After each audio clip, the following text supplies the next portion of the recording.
कितना सुंदर कहा है, जिस दिए में बाती लगी हुई है, बाती पूरी जल चुकी है, उसकी राख या उसका काला थोड़ा सा भाग दिए के अंदर रखा है और आपने दूसरी बाती रखकर उसको जला दिया, तो वो जलाया गया जो भाग है लक्ष्मी को छीर्ण कर देता। 15 दिन तक व्यापार ठीक नहीं चल सकता। एक बार प्रैक्टिकल करके देखना। दिए के अंदर अगर कोई बाती जल गई, जलने के बाद ठंडी हो गई, ठंडी होकर उसमें राख पड़ी हुई है, या उसके अंदर कोई काला सा आप गोल बत्ती लगाते तो काला का एक भाग काला काला सा जला हुआ उसके अंदर रह जाता है। कई लोगों की आदत रहती है कि अब शाम का टाइम तो है, उसको कौन हटाए, उसी में अपन दूसरी बत्ती रख दो, जला दो, उसी में रखकर दूसरी बत्ती जला दो। भाग उसी में पड़ा हुआ है पुराना, और आपने दूसरी बत्ती अगर रखकर जला दी है, व्यापार होगा, व्यवसाय होगा, या फिर घर में रखा हुआ धन होगा, 15 दिन के लिए वो छिन्न होगा, वो जाएगा। पैसा टिकने वाला नहीं 15 दिन तक, चाहे कुछ भी कर लो।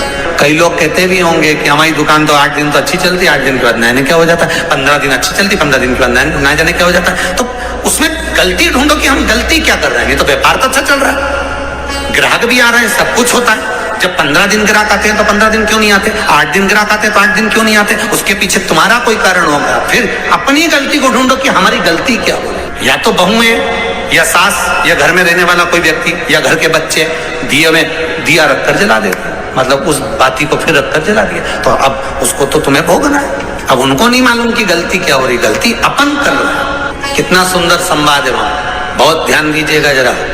अग्नि पुराण, स्कंद पुराण, दोनों पुराण में स्मरण करिएगा। कार्तिक खंड स्कंद पुराण का पढ़िए और अग्नि पुराण का भाग पढ़िए। बेलपत्री का पेड़ हो, पीपल का पेड़ हो, बड़ का वृक्ष हो, चाहे आंवले का वृक्ष हो, चाहे घर मंदिर से बाहर जाकर, अर्थात घर से बाहर जाकर, मंदिर से बाहर जाकर खुले में अगर आप कोई दिया जला रहे हो, दीप प्रकट कर रहे हो, तो उसमें इतना घी, इतना तेल मत डालकर जलाना कि दिया ठंडा हो जाए और तेल और घी उसमें पड़ा की पड़ा रह जाए। कई बार आपके साथ में भी हुआ होगा, आप दशा माता की पूजन करने गए हो, या पीपल की पूजन करने गए हो, या वृक्ष की पूजन करने गए, आंवले की पूजन करने गए, बेलपत्री का पूजन करने गए, तुमने तो दिए में घी डाल लिया ज्यादा, बत्ती भी लगा दी तुमने, और इस भाव से लगाई कि जलेगा थोड़ी देर तक, और मालूम पड़े तुम्हारी पूजन हुई, हवा का वेग आया, दिया ठंडा हो गया और उसमें घी पड़ा रह गया, उसमें तेल पड़ा रह गया।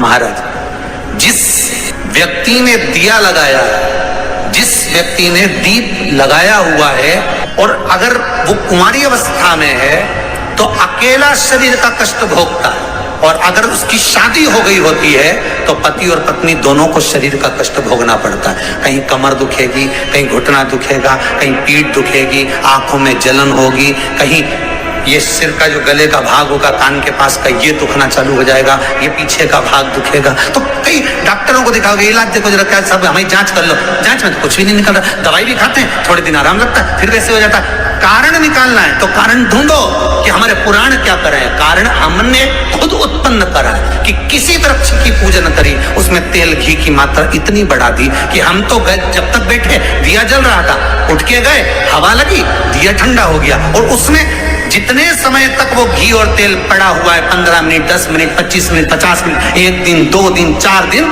तो वो बार बार पलट पलट कर वो स्वास्थ्य को खराब करेगा ही, चाहे कुछ भी कर लो, कितनी भी जांच करो। मंदिर में अगर दिया लगाने जा रहे हो, बाती लगाई है आपने मंदिर के अंदर, तो कुछ देर बैठिए, कुछ देर स्मरण करिए।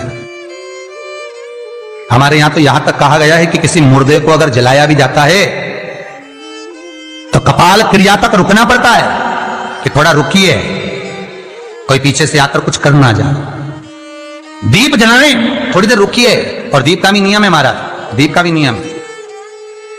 दिए में जो फूल बत्ती लगती है, गोल बत्ती लगती है, गोल वाली, ये बत्ती हमेशा कोई विष्णु भगवान की पूजन कर रहे हो, शिव जी की पूजन कर रहे हो, कोई अन्य देवता का अगर आप स्मरण कर रहे हो तो गोल बत्ती लगाई जाती है। भगवान के मंदिर में पूजन कर रहे हो तो गोल बत्ती लगाएं। लंबी बत्ती, लंबी वाली जो बत्ती होती है, लक्ष्मी की पूजन में, देवी पूजन में, जितनी भी माताओं की आप पूजन करोगे, जितनी भी देवियों का आप स्मरण करोगे, उसमें लंबी बत्ती का प्रमाण। पितरों की पूजन में लंबी बत्ती का प्रमाण है। पितरों को कभी गोल बत्ती नहीं लगती। आप मटके के पास में, परिंदे के पास में, जल के पात्र के पास में कोई भी अगर दिया लगाएंगे तो वहां गोल बत्ती रखकर लगाएंगे तो घर में लक्ष्मी नहीं टिकेगी। कई लोग कहते हैं कि परिंदे के पास, मटके के पास में, पानी के स्रोत के पास में जहां जल भरते हैं, हंडा रखते हैं, टंकी रखते हैं, वहां पर मटके के पास बत्ती लगाओ, दिया लगाओ, पितर शांत रहेंगे। तो पितरों को शांत करो, मना नहीं है, पर दिया लगाने का नियम है कि पितरों को अगर आप दिया लगा रही हो मटके के पास, परिंदे के पास, या अमावस्या के दिन पितरों के लिए अगर दीप लगा रही हो तो गोल बत्ती अगर लगाओगी तो कार्य कभी सफल नहीं होगा। घर में लक्ष्मी नहीं टिकेगी, संपदा नहीं रहेगी, घर में कोई ना कोई बीमार पड़ा ही रहेगा। धन आएगा जाएगा, टिकेगा नहीं। इसलिए पितरों के लिए अगर दिया लगाना है, पूर्वजों के लिए दिया लगाना है, पितरों के लिए अगर दीप लगाना है तो लंबी बत्ती लगाइए, लंबी बत्ती। महाराज दीजिएगा। जीवन में अगर कहीं अशांति का अनुभव होता है, मन को शांति नहीं रहती, बार बार ऐसा लगता है कि रोना आ रहा है, कुछ घर में अच्छा नहीं लग रहा, कहीं आंख फटक रही है, कहीं कोई भड़क रहा है, तो कभी ऐसा लगे एक सफेद फूल पुष्प कुंदकेश्वर महादेव के नाम से अपने घर में से लेकर घुमाकर शिव जी को समर्पित कर कर आ जाओ। वापिस आओगे ना तो रुआसा सा मन होगा, ना मन में अशांति होगी। इतना पावर बाबा दे देंगे कुंदकेश्वर महादेव कि आपको खुद अनुभव हो जाएगा।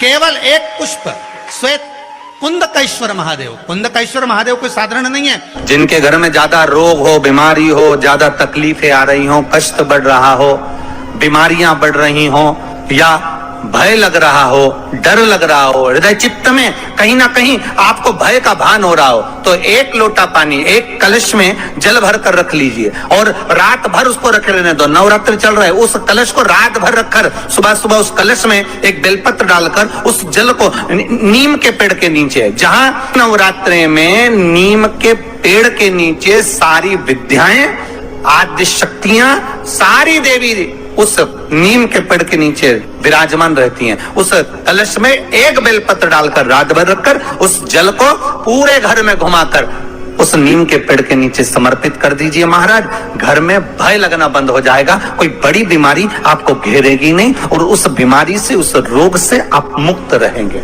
उस बीमारी से, उस रोग से आप मुक्त पाएंगे।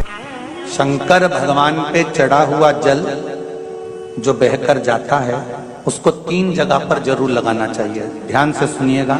9 ग्रह जो शरीर पर राहु, केतु, मंगल, बुध, शनि परेशान करते हैं, उसकी समाप्ति के लिए शिव पर चढ़ा हुआ जल नैनों पर, कंठ पर,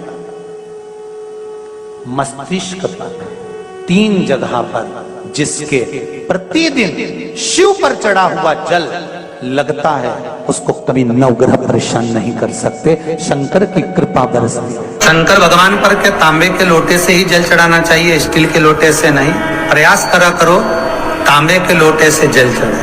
कि तांबे का लोटा जिसका मुख छोटा हो, गला लोटे का मुख छोटा हो, ऐसे लोटे से जब हम भगवान का अभिषेक या पूजन करते हैं तो उससे बीमारी समाप्त होती है और रोग छिन्न होता है। तांबे के लोटे से शंकर भगवान को दूध चढ़ाना चाहिए, नहीं चढ़ाना चाहिए। शास्त्र कहता है तांबे के लोटे से दूध चढ़ाने से पूत छिन्न होता है, इसलिए तांबे के लोटे से दूध ना चढ़ाएं। अगर दूध चढ़ाना है तो स्टील का पात्र ले लें, चांदी का पात्र ले लें, आदि दूसरे पात्र ले लें, पर तांबे के पात्र से दूध ना चढ़ाएं। शिव महापुराण में एक बात अच्छी लिखी है और स्कंद पुराण में भी लिखी है कि यदि तुलसी और बेलपत्र, क्या क्या चीज, तुलसी और बेलपत्र बिना नहाए स्पर्श नहीं करना चाहिए।